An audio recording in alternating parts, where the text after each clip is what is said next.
They're schemers. Schemers trying to control their little worlds. I'm not a schemer. When the chips are down, these civilized people, they'll eat each other.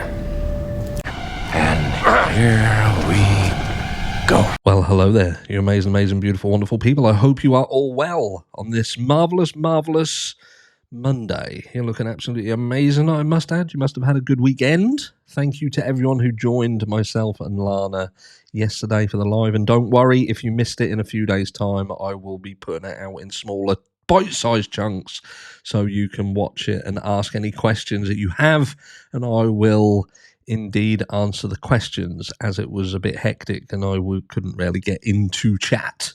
But thank you to everyone who took part. Thank you for the super chats, the super stickers. Thank you to everyone who moderated as well. You are all fantastic. Anyway, we're going to get straight into the meat and potatoes, as I think that one message was clear from the live last night, and that is, look, this isn't so much about, is Bryan Kohberger guilty of this crime?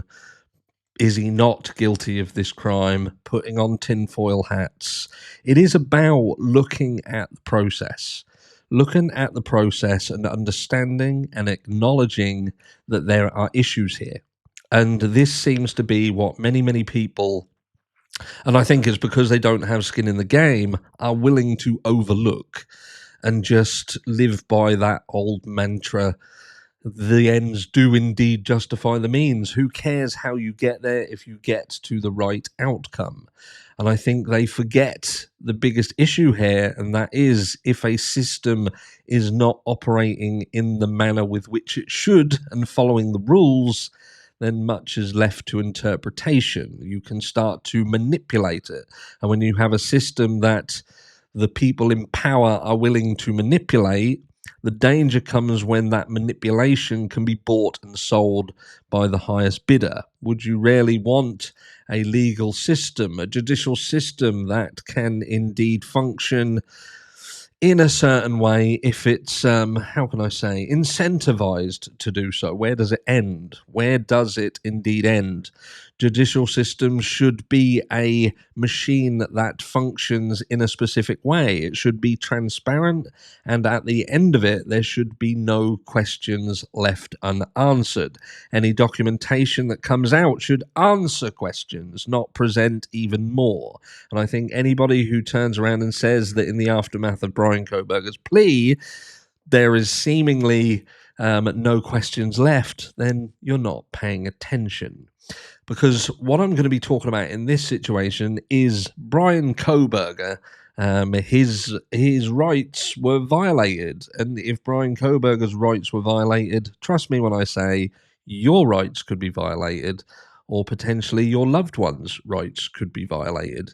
And how do we know that they were indeed violated? Well, first of all, we could head over and listen to Jeff Nye, for instance, which it seems to be that what they want to push is that the IgG, the investigative genetic genealogy, is what led to Bryan Kohberger.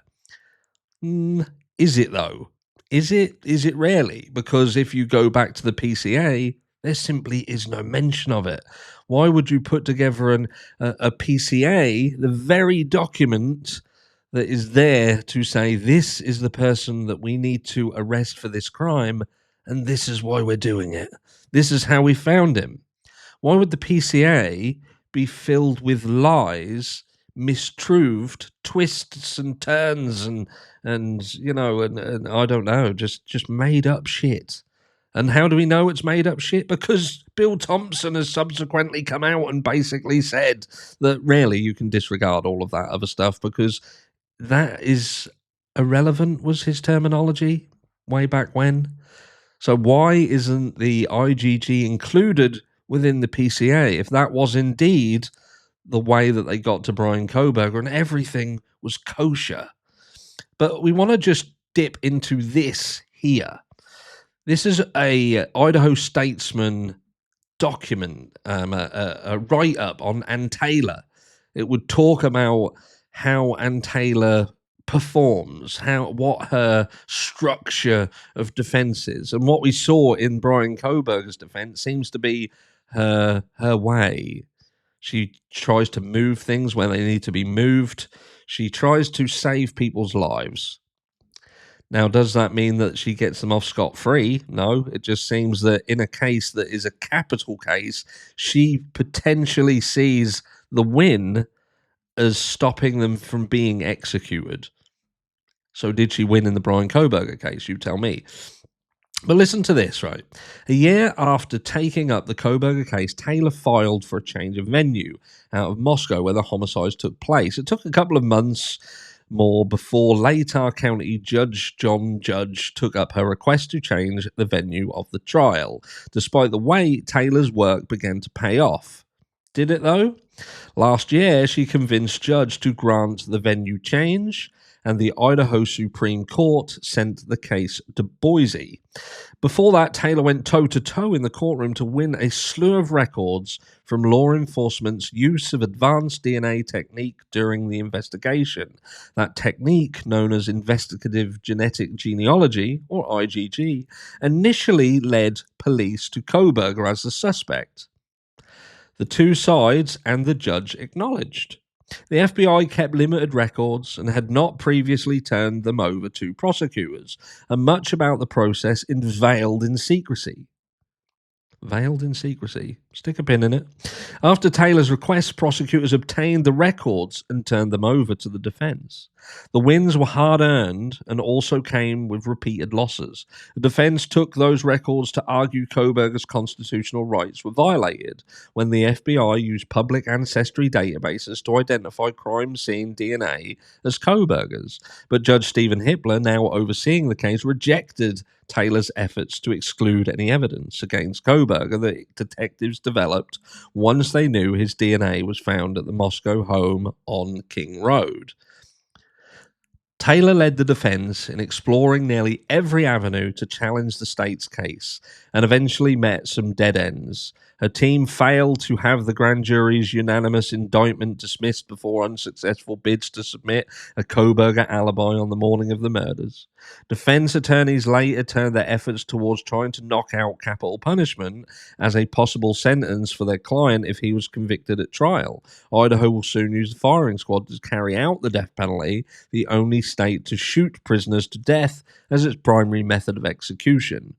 Taylor and her team attempted 13 times to toss out the option. They argue that it would be cruel and unusual punishment, that the crime didn't have aggravated factors used to justify a death sentence, and that Kohberger's autism spectrum diagnosis should preclude it, to name a few.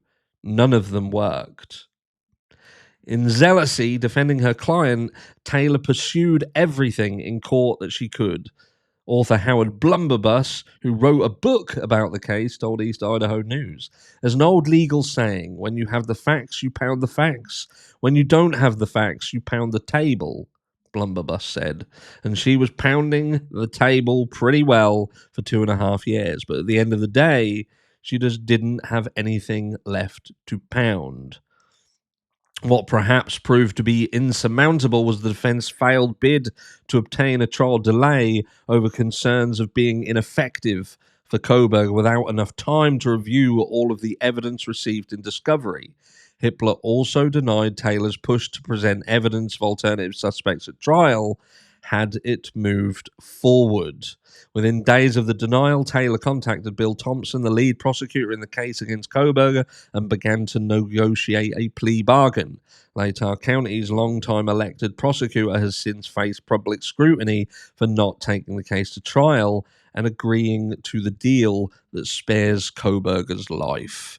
So that is pretty much how this case went. That's how it went. And we spoke on this briefly in the live yesterday. What we saw was Ann Taylor seemingly trying everything, throwing as much shit at the wall as she could, seeing how much of it stuck, and ultimately none of it stuck. And we're still here in this situation now because I feel that the most important element of this is that prior to Bryan Kohberger throwing the towel in and Taylor throwing the towel in, they had attempted to remove the death penalty. They just said in this, 13 times, with every single time getting rebutted. No, It's not happening. We're going for the execution. And then all of a sudden, things changed, and that was no longer the case. So it wasn't just Ann Taylor who threw the towel in, but the state threw the towel in. And subsequently, we learn that the state very much or very likely threw the towel in because their case simply wasn't as strong as everybody thought it was. All those people who thought that we would indeed hear more, see more, it just wasn't ever going to come to fruition. And what they did have, very likely, came from a place that it shouldn't have come, hence being left out of the PCA originally. Now I ask you a serious question.